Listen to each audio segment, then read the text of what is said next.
युकव्विरु, तकवीरन का मतलब होता है लपेटना, ठीक है ना, लपेटना। तो कव्वरा युकव्विरु, लपेटना। अब यहाँ पे जिक्र क्या हो गया, देखिए कव्वरा था ये, कव्वरा, और मुअन्नस के लिए हम क्या कहेंगे, कव्वरत, वो लपेटी गई, वो लपेटती है, कव्वरत। आपको क्या करना है, इसको मजहूल में बनाना है। क्या हो जाएगा, ये ता तो आपने मुअन्नस के लिए लिखा है ना, तो आपको जो चेंज करना है किसमें करना है, इसमें करना है। तो आखिरी वाला हर्फ रा है, इसको छोड़ना नहीं है, इसको छेड़ना नहीं है, बीच वाले को छोड़ना नहीं है, जेर आ गया और पहले वाले को पेश डाल दिया आपने। क्या हो गया ये, कुव्विरत, कुव्विरत। और कुव्विरत क्यों आया, इज़ा शम्सु, शम्स क्या है, मुज़क्कर है या मुअन्नस, मुअन्नस है, इसलिए कुव्विरत, जब सूरज को लपेट दिया जाएगा, ठीक है। इज़ा शम्सु कुव्विरत व इज़ा नुजूमुन कदरत, कदरत।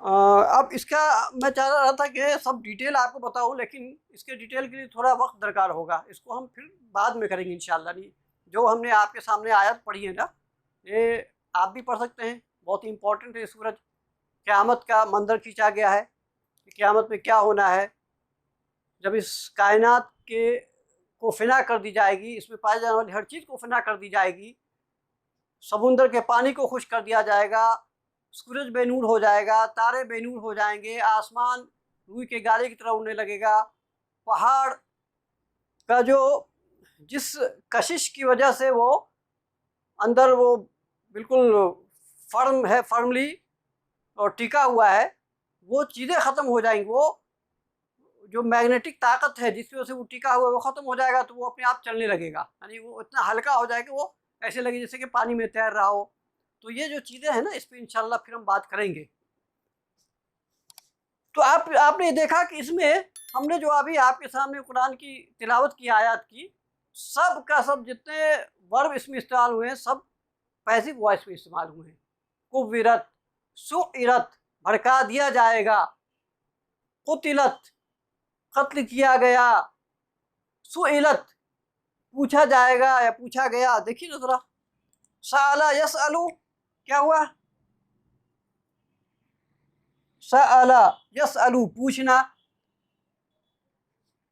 उसने पूछा, सअलत, उस मुअन्नस ने पूछा, और सुइलत, सुइलत, उस मुअन्नस से पूछा गया, ठीक है ना।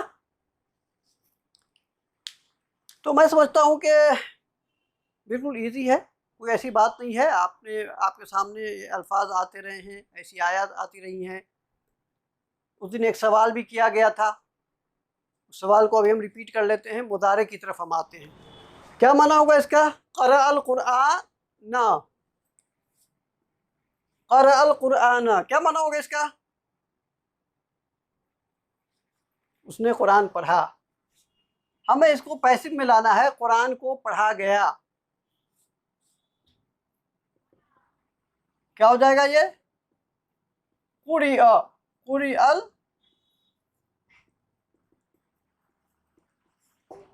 कुरआनु, है ना।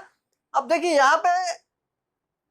यहाँ पे भी ये मफूल है, लेकिन यहाँ पे हालत नसब में है क्योंकि ये फेल मारूफ है, एक्टिव में है ये जुमला आपका, लेकिन नीचे वाला जुमला पैसिव में है, लिहाजा ये जो ऑब्जेक्ट है ये सब्जेक्ट की जगह ले लेगा और हालत रफ़ा में होगा। लेकिन अब इसको हम सब्जेक्ट नहीं बोलेंगे, नायब फ़ाइल बोलेंगे, ठीक है ना।